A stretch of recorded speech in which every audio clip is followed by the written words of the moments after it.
স্বপ্নার বাবা নিজে স্বপ্নাকে বলতে লাগলো, তুই অপয়া, তোর জন্যই এই ধরনের কাণ্ড কারখানা হচ্ছে।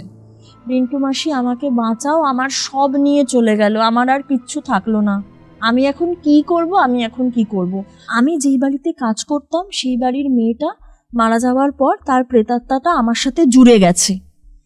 প্যাথেটিক মানে কিছু ভুল ডিসিশনস না লাইফকে পুরো শেষ করে দেয়। এরপর আস্তে আস্তে নানা ধরনের জিনিসপত্র এরকম ঘটতে লাগলো, যে এরকম স্বপ্নার গায়ে কালশিটের ছোপ, স্বপ্না জেদি হয়ে যাচ্ছে, এরকম নানা ধরনের জিনিসপত্র।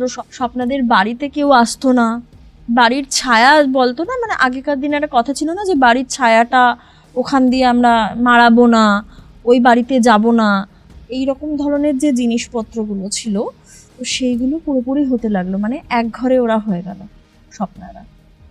ধীরে ধীরে ধীরে এবারে কি হলো, বেশ কিছু মাস পরে স্বপ্নার মায়ের শারীরিক অবস্থা আরও খারাপ হয়ে গেল। মানে যে খালি হাড়গোড় ভাঙা নিয়ে বিছানায় শয্যাশায়ী হয়েছিল, তার তো হাড়গোড় জোড়া লেগে আবার ঠিকঠাক হয়ে যাওয়ার কথা, এটা তো হয়, কিন্তু ওর মার আরও নানা ধরনের শারীরিক সমস্যা অলরেডি চলে আসছিল। ধীরে ধীরে ধীরে ধীরে কিন্তু সে আরও বেশি অসুস্থ হয়ে পড়লো, এবং একদিন স্বপ্নার হাতে সে জল খেলো, কিছুক্ষণ পরে কিন্তু স্বপ্নার মা আর ছিল না, মারা গেছিল। কিন্তু এখানে একটা কথা বলার, রিন্টু মাসি কিন্তু সেদিন কোনো কালো ছায়াকে দেখতেই পায়নি বাড়িতে। এবার প্রশ্নটা এখানেই চলে আসছে, তাহলে কি স্বপ্না সত্যি অপয়া, নাকি স্বপ্না সত্যি কোনো বাইরের কি বলবো খারাপ শক্তি, নেগেটিভ শক্তির দ্বারা প্রভাবিত হচ্ছে? পুরোপুরি কিন্তু একটা জটিলতার মধ্যে পরিস্থিতিটা পড়ে যাচ্ছে। রিন্টু মাসি তখন বারবার করে স্বপ্নার বাবাকে বললেন যে এই বাড়িটা কিন্তু যে করে হোক বেচে দিতে হবে। এই ঘটনাটা ঘটার পরে স্বপ্না আর স্বপ্নার বাবার মধ্যে তুমুল বচসা বাঁধল। স্বপ্নার বাবা নিজে স্বপ্নাকে বলতে লাগলো, তুই অপয়া, তোর জন্যই এই ধরনের কাণ্ড কারখানা হচ্ছে।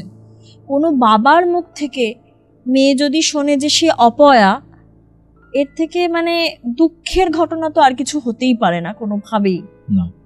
সেই দিন রাত্রিবেলাতে স্বপ্না নিজের ঘরে গিয়ে প্রচণ্ডভাবে হাউ হাউ করে কাঁদতে শুরু করলো, এবং দরজা বন্ধ ছিল।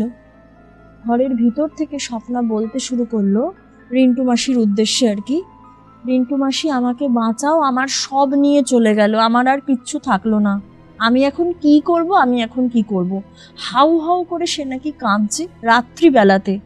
রিন্টু মাসি বলছে, আমি দরজায় ধাক্কা দিয়ে তাকে বের করতে পারছি না, ভেতর থেকে সেরকম কান্না। আর তার সাথে সে বলছে আর কি স্বপ্না যে আমি অপয়া, আমার ঘরের সামনে এসো না। পাশাপাশি সে আবার এটাও বলছে আমাকে বাঁচাও, তার মানে বাঁচাও সেই একটা অভিপ্রায়ও রয়েছে, আবার অপয়া সেটাও মেনে নিতে কষ্ট হচ্ছে। মানে সব মিলিয়ে একটা কিরকম দুর্বিষহ অবস্থা। বয়স কত হবে তখন স্বপ্নার বয়স কত হবে, মোটামুটি ধরো ওই 16-17 মতো, কারণ ঘটনার জল তো অনেকটা গড়িয়েছে না, এটা তো আর একদিন পর হয়নি, অনেক মাস গেছে। রিন্টু মাসি বলছে আমি যে বাঁচাবো সেই উপায়টা তো নেই। এখানেও স্বপ্নার দুই ধরনের সত্তা আবার দেখা যায়। একটা সত্তায় তো স্বপ্না একদম হাপুস নয়নে কাঁদছে বাঁচার জন্য, মানে রিন্টু মাসিকে আশ্রয় করে আর কি সে থাকতে চাইছে, যাতে ঠিকঠাকভাবে থাকতে পারে, অপয়া তকমাটা যাতে দূর হয়।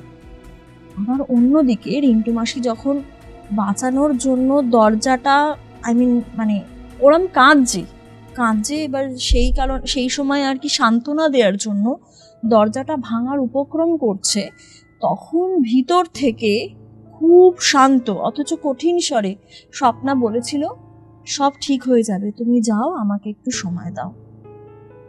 রিন্টু মাসি কিন্তু সেই কথাটার অর্থ বুঝতে পারেনি, কেউই বুঝতে পারবে না। আজকে যদি কেউ বলে কাউকে যে তুমি একটু আমাকে সময় দাও, সব ঠিক হয়ে যাবে, চট করে অপর প্রান্তে যে মানুষ এই কথাটা শুনছে সে কি বুঝতে পারবে যে এই মানুষটা খারাপ কিছু করতে পারে? দুম করে তো মাথায় আসে না সেই ব্যাপারটা। স্বপ্না এই কথাটা বলেছিল, রিন্টু মাসি ভেবেছিল যে স্বপ্না হয়তো নিজেকে সামলানোর জন্য একটু সময় চাইছে, কিন্তু রিন্টু মাসি ভুল ছিল, রিন্টু মাসি ঠিক ধরতে পারেনি। রাত্রিবেলা হয় যে দেখবে কিছু একটা তাক টাক লাগানোর যে ব্র্যাকেটগুলো হয় না, লোহার ব্র্যাকেট আটকিয়ে তারপর তো তাকটাকে সেট করা হয়, সেই ব্র্যাকেটগুলো কিন্তু অনেক শক্তপোক্ত হয়। সেই ব্র্যাকেটে গামছা লাগিয়ে স্বপ্ন কিন্তু করে। কি বলছো? হ্যাঁ, মানে আমিও বলতে গিয়ে সত্যি মনটা ভীষণভাবে ভার হয়ে গেল, কিন্তু এই জিনিসটাই ঘটেছে। প্যাথেটিক অনন্য প্যাথেটিক। মানে কিছু ভুল ডিসিশনস না লাইফকে পুরো শেষ করে দেয়। ভুল ডিসিশন, তারপর ভুল সঙ্গ, ভবিতব্য। মানে কার সাথে আমরা মিশছি সেইটা যদি বুঝতে না পারি, তাহলে সে যে কোন দিক থেকে কোন দিকে নিয়ে চলে যাবে, কোথায় নিয়ে গিয়ে দাঁড় করাবে আমরা কেউ জানি না।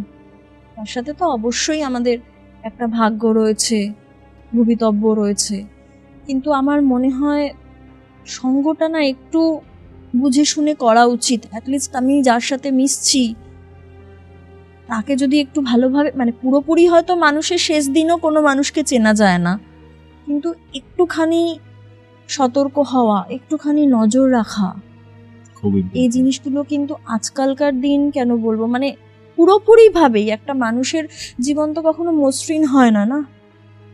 মানুষের জীবনে চলার পথে সঙ্গটা ভীষণ একটা জরুরি জিনিস, যেটা দেখে শুনে করাটাই সব থেকে ভালো। না হলে মানুষের জীবন পুরো মানে আলো থেকে কোথায় যে অন্ধকারে নিয়ে চলে যাবে, নিকষ অন্ধকার, মোড় ঘোরানোটা খুব মুশকিল হয়ে যায় তখন। পরে কি হলো অনন্যা? এরপরে যেটা হলো সেটা সাংঘাতিক ধরনের ঘটনা হলো, স্বপ্না স্বেচ্ছায় মারা গেল, তাও আবার ওই রকম ভাবে। এরপর যে কাণ্ডগুলো ঘটলো সেটা আমি ধীরে ধীরে বলি। যেমন রিন্টু মাসি যখনই ঠাকুর ঘরে পুজো দিতে যেত, মানে ধরো ঠাকুরকে ধূপ দেখানো বা প্রদীপ জ্বালানো, তখন সেই সময় কিছুতেই ধূপকাঠিটাও জ্বলতো না, প্রদীপটাও জ্বলতো না, মানে আগুন, যে কাজগুলো আর কি আগুনের সাহায্যে হবে সেই রকম কাজে নানাভাবে বাধা আসতে শুরু করলো। রান্না যখন চাপাতে যেত বারবার করে দেখা যেত কিছু না কিছু ওভেনে প্রবলেম হচ্ছে, মানে আগুনটা ঠিকঠাক মতো জ্বলতো না। সব সময় সারা বাড়িতে কিরম একটা ভার ভার পরিবেশ, মানে কারোর এনার্জি কিছুতে থাকতো না। রিন্টু মাসি মানে একতলা থেকে দোতলায় যেতে গেলেও ভয় পেত, আবার দোতলা থেকে একতলায় আসতে গেলেও ভয় পেত। রিন্টু মাসি বিশেষ করে বলছিল যে স্বপ্নার ঘরে ঢুকতে মারাত্মকভাবে একটা, মানে কি বলবো, মানে ভীষণ আতঙ্কগ্রস্ত হয়ে পড়তো, মানে কিছুতেই ওই ঘরে যেতে পারতো না। এটা নয় যে ওই ঘরে একটা বিপজ্জনক ঘটনা ঘটেছে শুধু তার জন্য, কিন্তু মানে রিন্টু মাসির মনেই হতো যে ওই ঘরে ঢুকলে হয়তো স্বপ্না তার আশেপাশে কোথাও রয়েছে, কিন্তু রিন্টু মাসি তাকে চোখে দেখতে পাচ্ছে না, কিন্তু তার যে উপস্থিতি, সেই উপস্থিতিটা কিন্তু পরিষ্কারভাবে অনুভব করতে পারছে। রাত্রিবেলাতে, মানে রাত্রিবেলা করে প্রায় রাত্রিবেলাতে কি হতো, দরজায় না বারবার করে কেউ যেন দুমদুম দুমদুম করে নক করতো, মানে করাঘাত হতো, ঠিক আছে। তারপর রিন্টু মাসির কানে সব সময় যেন মনে হতো স্বপ্না আশেপাশেই রয়েছে এবং রিন্টু মাসির কানে ফিসফিস করে বলছে, আমাকে বাঁচাও, আমার সব শেষ হয়ে গেল, মানে যেটা আগে বলেছিল আর কি মারা যাওয়ার আগে। তারপরেই আবার রিন্টু মাসি শুনতো ওই স্বপ্নার গলাতেই যেন স্বপ্না এসে বলছে, সব ঠিক হয়ে গেছে না, সব ঠিক হয়ে গেছে, আমি তো আর অপয়া নেই, আমি অপয়া ছিলাম, আমি আর এখানে নেই, এই সব ধরনের নানা রকমের কথা শুনতে পেত। রিন্টু মাসি ভেবেছিল যে এটা হয়তো তার মনের ভুল, কিন্তু না, এটা তার মনের ভুল ছিল না, কারণ রিন্টু মাসি এই ধরনের ঘটনাগুলো একা ফেস করেনি, এইবার আস্তে আস্তে ফেস করতে লাগলো স্বপ্নার বাবাও। স্বপ্নার বাবা রিন্টু মাসিকে একদিন বলছেন সকালবেলা যে গতকাল রাত্রে তিনি মানে টের পেয়েছেন যে তার খাটের ধারে, মানে যেদিকে তিনি মাথা দিয়ে শোন, সেই মাথার দিকে স্বপ্না যেন বসেছিল এবং বারবার কানে কানে ফিসফিস করে বলেছে, বাবা আমি অপয়া নই, বাবা আমার সাথে অন্যরকম কিছু করা হয়েছে, আমি অপয়া নই, বিশ্বাস করো তুমি। এবার এমন একটা সিচুয়েশনে চলে গেল, মানে রিন্টু মাসিও এই ধরনের জিনিসপত্র ফেস করছে, ওদিকে স্বপ্নার বাবাও এই ধরনের জিনিসপত্র ফেস করছে, ওই বাড়িতে তো থাকার মতো অবস্থাই নেই। তখন রিন্টু মাসি বলল যে আপনি যে করেই হোক এই বাড়িটা বিক্রি করার চেষ্টা করুন, আগেও আপনাকে বলেছি, এখনও বলছি, আর চলুন আপনি অন্য কোথাও থাকুন কদিনের জন্য, আমি আমার নিজের বাড়িতে ফিরে যাই। এবার রিন্টু মাসি সেদিনকে বলছে যে রিন্টু মাসির বড়মভাবে আত্মহত্যা করে মারা গিয়েছে, কিন্তু রিন্টু মাসি নিজের বাড়িতে গিয়ে না ওই বরের কিন্তু কোনো রকম মানে মারা যাওয়ার পরে উপস্থিতি কিন্তু ফিল করেনি, বাট ফিল করেছে কিন্তু স্বপ্নার।